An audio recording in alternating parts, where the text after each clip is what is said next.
আমাদের দেশের মহিলাদের খাসিয়ত এটা বেশি।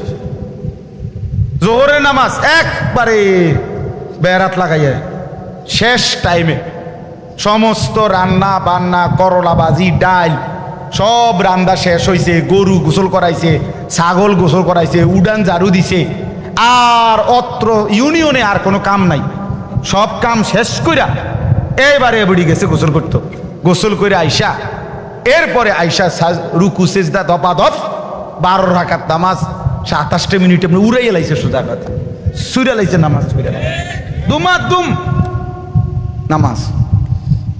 সব মহিলা না, যে মহিলা এমন করে না উনি রাগ করার দরকার কি, আপনি তো এরকম করেন না।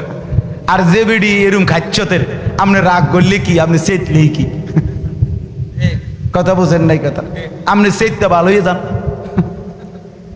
কথা বুঝেন না। আপনি যদি জিদ উঠে আপনি এটা বলেন যে যা হুজুরে এত বড় কথা কইল, যা 101টা বাজে নামাজ পড়লাম, তো মাশাআল্লাহ আমরা তো এটাই চাই, আপনি যাতে এরকম চেত ওঠে। বন্ধু মনে রাখো ভাইয়া, একটা কথা শক্ত কই, রাগ হইও না প্রিয় ছেলে বাপ। এই কপাল পৃথিবীতে উপার্জনের দুনিয়াবি কোনো কাজে লাগে না। এই হাত পাও এগুলা মানুষের অঙ্গ প্রত্যঙ্গ কাজে লাগে বিভিন্ন উপার্জনের কামে। এই কপাল এটা দুনিয়াবি কোনো কামে লাগে না, এটা কোনো কাজের জন্য, ওইটা দিয়ে কোনো উপার্জনের কোনো কামে, দুনিয়ার কামাইয়ের কোনো কাজে এই কপালের এটুকু জায়গা ব্যবহার হয় না, এটা লাগে না আর কি। তাই এটা আল্লাহ তাআলা কেন বানাইছেন? খোদার কসম রব্বুল আলামিন এই কপাল শুধুই সেজদার জন্য বানাইছেন, শুধু সেজদার জন্য। এজন্য যে কপাল সেজদা দেয় না, যে কপালে সেজদা নাই, তুই মানুষও না, মানুষের বাচ্চাও না, ইনসানের কোনো কাতারে সে পড়ে না, সে কোনো মানুষের কাতারে পড়ে না, ইনসানের কোনো কাতারে পড়ে না যার কপালে সেজদা নেই। কারণ কপাল বানানোই হয়েছে, সেজদা কাকে বলে? ওয়াদউল জাবহাতে আলাল আরদ, জমিনের মধ্যে কি রাখা, তো কপাল রাখাটারই কি কয়, তার মানে সেজদা কপাল। কপাল বানানোই হয়েছে কিসের জন্য? সেজদা। নবী সাল্লাল্লাহু আলাইহি সাল্লাম বলেন আকরাবু মা ইয়াকুনুল আবদু মির রাব্বিহি ওয়া হুয়া সাজিদ। নবীজি বলেন কোন বান্দা আল্লাহর সবচেয়ে ঘনিষ্ঠ হয়, আকরাব সবচেয়ে ঘনিষ্ঠ হয় যখন সে সেজদা করে, সেজদা করে। এজন্য আমার শায়েখ আল্লামা মুফতি মুশতাকুন নবী কাসিমি হুজুর সবসময় এটা বলে যে কোন বান্দা যখন সেজদা করে তো আল্লাহ তাআলা তার পিঠে মাথায় এভাবে হাত বুলায় দেয়, আদর করে, আল্লাহ আদর করে, আল্লাহর কুদরতি পায়ে সেজদা দেয়, মালিক তখন আদর করে দেয়, পিঠে মাথায় হাত বুলায় দেয়। আল্লাহ ডেকে বলে আনিস আমারে সেজদা করছো না, ইরফা রাসা, উঠাও মাথা, উঠাও, ওঠো, বসো, বসো, আর কিছু বলবা কিনা বলো। তো বান্দা বলে আত্তাহিয়াতু লিল্লাহি ওয়াস সালাওয়াতু ওয়াত তাইয়্যিবাত। আল্লাহ বলে আচ্ছা আমার প্রশংসা করলাম, খুশি হলাম, আর কিছু? আল্লাহুম্মা সাল্লি আলা মুহাম্মদ ওয়া আলা আলি মুহাম্মদ। ও মাশাআল্লাহ, আমার বন্ধুর প্রশংসা করলা, দুরূদ পড়লা, আমি এত খুশি হলাম, এখন কিছু আর বলবা? তো বান্দা বলে আল্লাহ সেজদা দিয়ে আপনার কাছে আসলাম, আপনার প্রশংসা করলাম, আপনার বন্ধুর দুরূদ পড়লাম, একটা উদ্দেশ্য আছে, মাকসাদ আছে। কি মাকসাদ, কি উদ্দেশ্য? আল্লাহুম্মা ইন্নী যালামতু নাফসি যুলমান কাসীরা। আয় মাওলা আমি বড় নাফরমান মাওলা, আমার গুনাহ অনেক বেশি মাওলা, আর আমি জানি ওয়ালা ইয়াগফিরুয যুনুবা ইল্লা আনতা, আপনি ছাড়া আর মাফ করার কেউ নাই। এই জন্য আপনার এত কাছে আসলাম, আপনার স্পর্শ পেলাম, আপনার বড় আকরাব ঘনিষ্ঠ হলাম। উদ্দেশ্য হলো ফাগফিরলি মাগফিরাতাম মিন ইনদিক, আপনার পক্ষ থেকে আমারে ক্ষমা করে দেন, ওয়ারহামনি আমার একটু দয়া করে দেন, ইন্নাকা আনতাল গফুরুর রহিম, আপনি মাফ করবেন না কা, আপনি তো ক্ষমাশীল, আপনি দয়া করবেন না কেন, আপনি তো রহিম, দয়াবান। আল্লাহ বলে কস কি রে বান্দা, এত আদর করে বললে মাফ না করি কেন? হ্যাঁ কি কইছেন এখন? আল্লাহু আকবার। এই জন্য বান্দা যখন সালাম ফিরায় এই ডানে বামে, তখনই একবার কি পড়ে আল্লাহু আকবার, অর্থাৎ উদ্দেশ্য হলো সে সালাম ফিরাইয়াই আল্লাহু আকবার বলে, অর্থ বলে আর মানুষের জানায় ভাই সাহেব আল্লাহ বহুত বড় মহান, উনি আমার মাফ করে দিছে। আল্লাহু আকবার। এই জন্য আপনারাই তো কইয়া উঠলেন আল্লাহু আকবার। নিজে নিজে। আল্লাহু আকবার। জন্য দোস্ত, বান্দা সেজদা দিয়ে বসলে সালাম ফিরেবার আগে আগে রব মাফ। চলো ইনশাআল্লাহ রাত গভীরে চলো নিয়ত করি ইনশাআল্লাহ। নওজোয়ান, আগামী দিনে ইসলামের জন্য তোমাদের দরকার। আগামীর পৃথিবীতে কালেমার পতাকা উড়াবার জন্য নওজোয়ান তোমরাই দরকার। প্রিয় নবী সাল্লাল্লাহু আলাইহি ওয়াসাল্লাম তারিখের মধ্যে কথা স্পষ্ট আছে।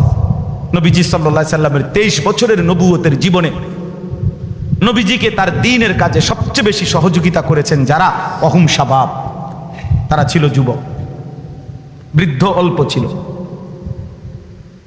হযরত আনাস ইবনে মালিক 10 বছরের যিনি নবীজির খাদেম ছিলেন, তিনি বলছেন, কুন্না নাগজু মা রাসূলিল্লাহ সাল্লাল্লাহু আলাইহি ওয়াসাল্লাম ওয়া নাহনু শাবাব। আমরা নবীজির সাথে যুদ্ধ করতাম, প্রত্যেকটা জিহাদে অংশগ্রহণ করতাম। ওয়া নাহনু শাবাব, আর আমরা ছিলাম যুবক, আমরা ছিলাম যুবক, নওজোয়ান।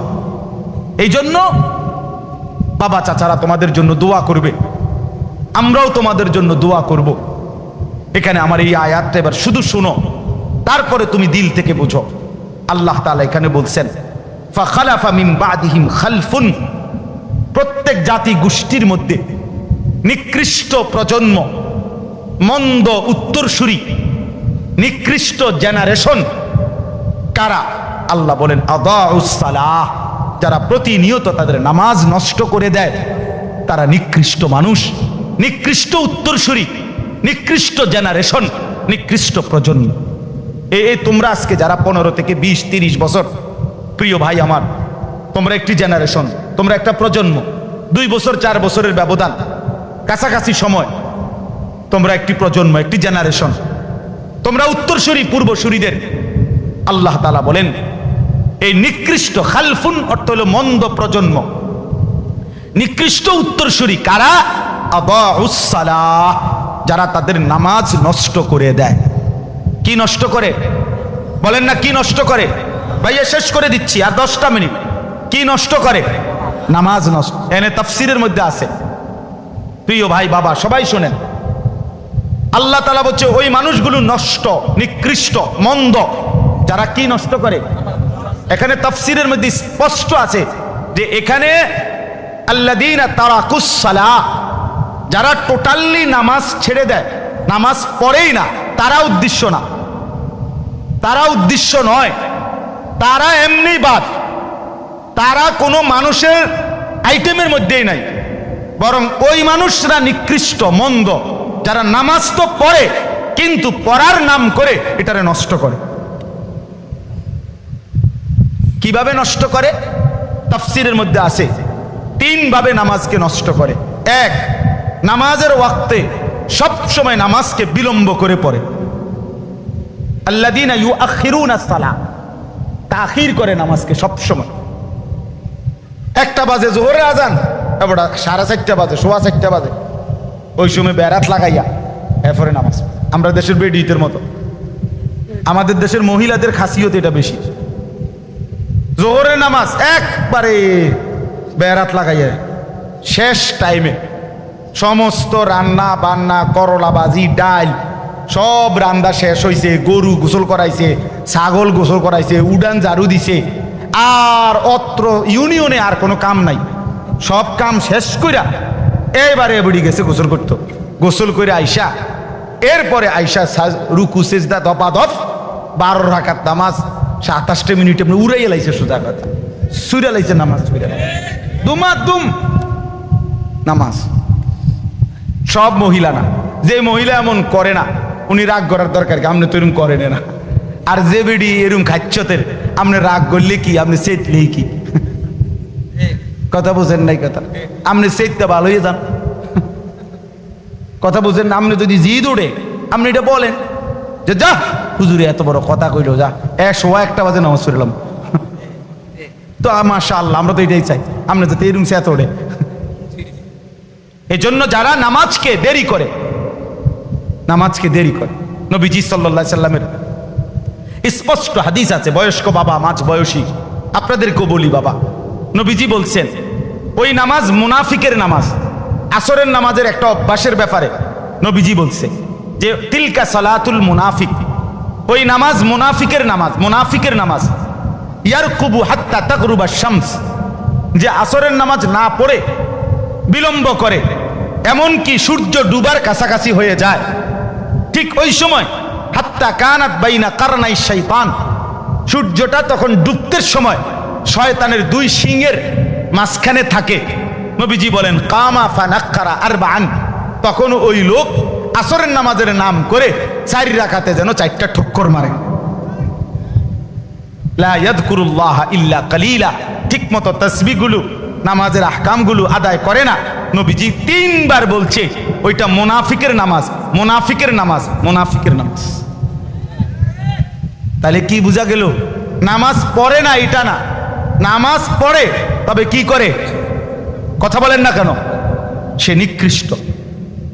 2 নাম্বার, নামাজের মধ্যে ফরজ আছে, ওয়াজিব আছে, সুন্নত আছে, মুস্তাহাব আছে, আছে কিনা? এগুলো যে ঠিকমতো আদায় করে না, রুকু সেজদা যে ঠিকমতো আদায় করে না, তাসবিহগুলো ঠিকমতো আদায় করে না, নামাজের ওয়াজিব ফরজগুলো ঠিকমতো আদায় করে না, রুকু দিছে, রুকুর থেকে সোজা হয়ে দাঁড়ানো কি ওয়াজিব? কথা বলেন না, ওয়াজিব। এবার রুকুর থেকে একটু উঠতেই নিচের দিকে জায়গা, এমন কাকু নাই? আছে, আছে, আমরা বহুত দেখছি। সেজদা দিতে গিয়া 2 সেজদার মাঝখানে স্থির হয়ে বসা ওয়াজিব। কি বলেন না? ওয়াজিব। এবার সেজদা দেয় কেমনে? একটা সেজদা দিয়া মাথাটা একটু আলগি দিয়ে আরেকটা মার,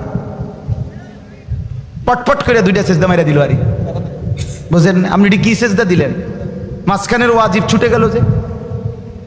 কথা বলেন নাই? এই আল্লাহ তাআলা বলছেন এই মানুষগুলো হচ্ছে নিকৃষ্ট। নবীজি সাল্লাল্লাহু আলাইহি সাল্লাম বলছেন আসরাকুস সারিক, রুকু সেজদা যে চুরি করে সে সবচেয়ে বড় চোর, বড় বিগ চোর, গ্রেট চোর, বড় চোর, চোর দা গ্রেট। হ্যাঁ, তাইলে বোঝা গেল নামাজকে যে ফরজ ওয়াজিব মুস্তাহাব সুন্নাত ঠিক মতো আদায় করে না, সে তার নামাজকে কি করে? নষ্ট করে। 3 নাম্বার হলো নামাজের জামাত যে ছেড়ে দেয়, জামাতে যে নামাজ পড়ে না, এটাকে অভ্যস্ত বানায় নিছে জামাত ছেড়ে দেওয়া, এই ব্যক্তিও নামাজকে নষ্ট করে। তাহলে আমার ভাই, আমার বাবা, যদি আল্লাহ তাআলা এখানে বলছেন নামাজকে পড়ার নামে যারা নামাজকে নষ্ট করে তারাই নিকৃষ্ট, এবার যারা টোটালি নামাজ পড়ে না তারা কি?